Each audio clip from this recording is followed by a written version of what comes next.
আৰু ইয়াত দেখিছেনে যোৱাকালি ৰাতি লৈছোঁ মাছ বনাবলৈ একদম চিম্পুল ধৰণে কিয় জানে নাই একদম চিম্পুল ধৰণে মোৰ মামা শহুৰ আৰু মামী আহিছে যিহেতু অকণমান মামাৰ এতিয়া বয়স হৈছে গতিকে মায়ে বোলে ৰাতি একদম চিম্পুল ধৰণে বনাবি বিলাহী চিলাহী দিব নালাগে সেইকাৰণে আলু আৰু নেমু টেঙা দি মাছৰ টেঙা বনাইছোঁ কোনে কোনে ভাল পায় এনেকুৱা একদম চিম্পুল টেঙাখন মোৰ হ'লে খুবেই প্ৰিয় দেই আৰু এয়া লৈছোঁ বেচন আৰু অকণমান নৰসিংহৰ পাত এই পকৰীটো খায়ো কিন্তু বেলেগ ধুনীয়া লাগে হালধি নিমখ আৰু অকণমান খোৱা চ'দা দিছোঁ ট্ৰাই কৰিব যোনে যোনে খোৱা নাই সঁচাই খুব ধুনীয়া আৰু নৰসিংহৰ পাতটো মানে এটা শিৰা কৰিও দিব পাৰি কিন্তু মোৰ হাতত তেনেকুৱা নাছিলে পাত হৈ আছিলে গতিকে এনেকৈয়ে ভাজি লৈছোঁ বহুত টেষ্টি হয় সঁচাই কৈছোঁ আপোনালোকে ট্ৰাই কৰিব যোনে যোনে খোৱা নাই আৰু এয়া মোৰ টেঙা হৈ গ'ল পটাপট বনাইছোঁ কাৰণ সোনকালে খুৱাই মেলি অজৰাই দিওঁ অকণমান দূৰো আছে যিহেতু আৰু এয়া পকৰী সেইফালে আম কাটিছোঁ ভাজি এখন আছে সেই সৰু হটকেছটোত ভাজি আছে জায়ে বনাইছিলে আৰু দালি আৰু এয়া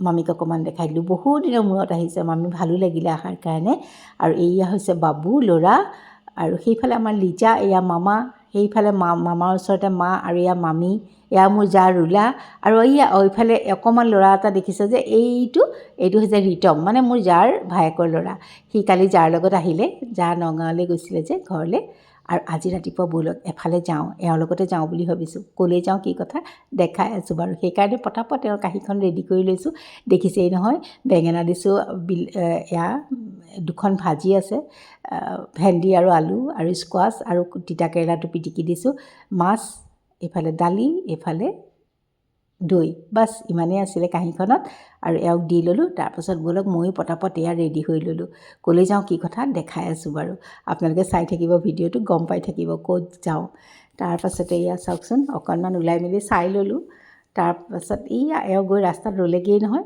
ময়ো পটাপট দৌৰি ঢাপৰি আহি পাই গ'লোহি আমাৰ মাইকী মানুহবিলাকৰ এনেকুৱা হয়েই অকণমান ওলাওঁতে দেৰি হৈ যায় তাৰপাছতে দেখাওঁ বোলক ক'লৈনো যাওঁ প্ৰথমতে বাৰু গাড়ীখনত উঠি লওঁ হয়নে নহয় তাৰপাছতহে যাব পাৰিম আৰু গৰমত মানে এইকণ সুবিধা পালেও বহুত উলুবাৰী যাম উলুবাৰীনো ক'লৈ যাম দেখাই দিওঁ বোলক আৰু এওঁৰ অফিচৰ ৰাস্তাতেই পৰে সেইকাৰণে এনেকৈ ওলালোঁ তাৰপাছতে এয়া গৈ পামেগৈ নহয় বেছি সময় নালাগে দেখিলেনে শিৱ মন্দিৰ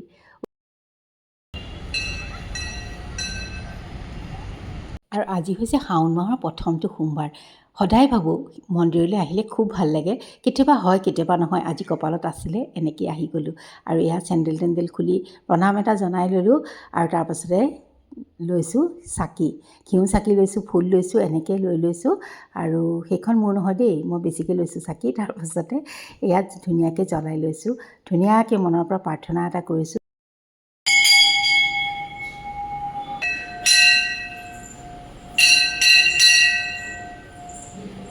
আৰু আজিতো আপোনালোকক ৱেলকাম কৰিবই পাহৰি গৈছিলোঁ welcome back to my another blog আজি হৈছে সোমবাৰ আৰু এতিয়া বাজি গৈছে আবেলি 5টা এয়া দেখিছেনে ভিৰ ঠেলি মেলি সোমাই গ'লোহি মন্দিৰৰ ভিতৰ আৰু ধুনীয়াকৈ শিৱলিংগত গাখীৰ দিলোঁ আশীৰ্বাদ ল'লোঁ তাৰপাছতে কাষতে থকা এয়া মাতা পাৰ্বতীৰ ওচৰলৈও গ'লোঁ তাতো সেৱা কৰিলোঁ আৰু অকণমান মন্দিৰৰ পৰিৱেশটো দেখাই দিলোঁ খুবেই ভাল লাগে এই মন্দিৰটোলৈ আহি আৰু ইয়াত দেখিছেনে আহি পাই গ'লোঁ ঘৰ লিজাই দুৱাৰ খুলি দিছে এয়া আহি পাই গ'লোহি আমি ঘৰ মন্দিৰৰ পৰা আৰু মাতটো শুনিটো গম পাইছে লঘোণে ভালকৈ মাতটো উলিয়াবই পৰা নাই এতিয়া আপোনালোকৰ ওচৰত তাৰপাছতে ব'লক প্ৰথমতে মাৰ ওচৰত গৈ লওঁ মায়েনো কি কৰিছে সেয়া যাৰ লগত বহি আছিলে আৰু মই যোৱাত এয়া অকণমান মায়ে বোলে বনাইছিলে ছাগুৰ পোলাও সেয়া দি দিলে ইমান ভাল লাগিলে নহয় মিঠাকৈ ঘিউত বনাইছিলে আৰু খাই পেলাই বিৰাটেই ভাল পালে এয়া বাৰু কাৰ প্ৰিয় এনেকুৱা জলপান মই খুব ভাল পাওঁ এয়া খাই গাখীৰ কল ছাগু আৰু কেইটামান বুট আছে মন গ'লে খাম আৰু অকণ নিমখ দি যদি নিমখীয়া খাব মন যায় এয়া খাই লওঁ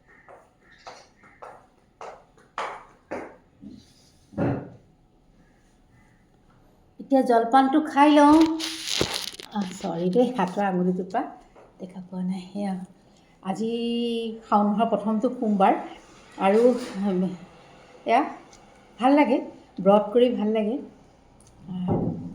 চাওঁ কিবা পাম বুলি নহয় এনেও ভগৱানৰ কাৰণে অকণমান কিবা কৰিব পাৰিলে ভাল লাগে আপোনালোকৰ কেনেকুৱা লাগে নাজানো মোৰ ভাল লাগে হ'লে আৰু এনেকৈ মই জলপান খাই আচলতে মই ভালেই পাওঁ বিশেষকৈ ছাগু মোৰ প্ৰিয় জলপান ছাগু কল গাখীৰ আগতে ঘৰত আমাৰ বাৰ্ষিক যেতিয়া সত্যনাৰায়ণ পূজা পাতিছিল, মা আৰু দেউতা আৰু দেউ আমাৰ নগাঁৱৰ পৰা আহিছিল আগতে, মানে ক্ষেত্ৰীৰ পৰা আহিছিলে।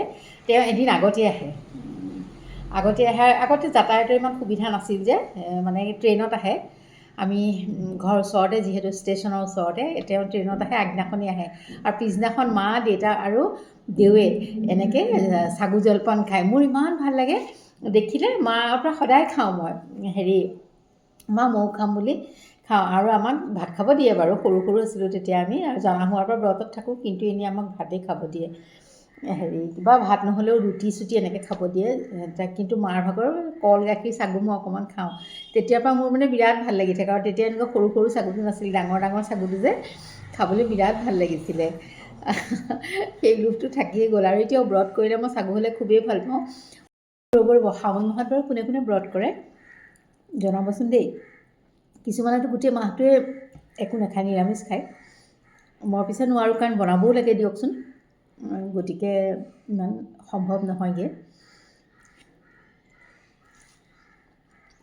একদম হাত চেলেকি খাই দিছোঁ, মজা লাগি গ'ল।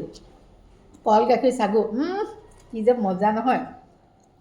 কিমান কাঁহী চেলেকি চাফা কৰি খাইছোঁ, দেখাই দিওঁ ৰ'ব। তাৰমানে কাঁহীখন দেখিলে আপোনালোকে বুজিব পাৰিব যে মোৰ এই জলপানটো কিমান প্ৰিয়। দেখিছেনে কিমান চাফা কৰি দিলোঁ। সেইটো কিন্তু খোৱা নাই, এইটোৰে পেট ভৰি গ'ল। আৰু ইয়াত দুপৰীয়া ভাত পানী খাই উঠি ৰিতম আহিছে মোৰ খবৰ ল'বলৈ, দেখাই দিওঁ ৰ'ব। নাম কি? বাহ। আৰু ঘৰত কি বুলি মাতে? ৰিতম। ৰীতিক এৰি থৈ আহিছা, বেয়া লাগা নাই লাগা।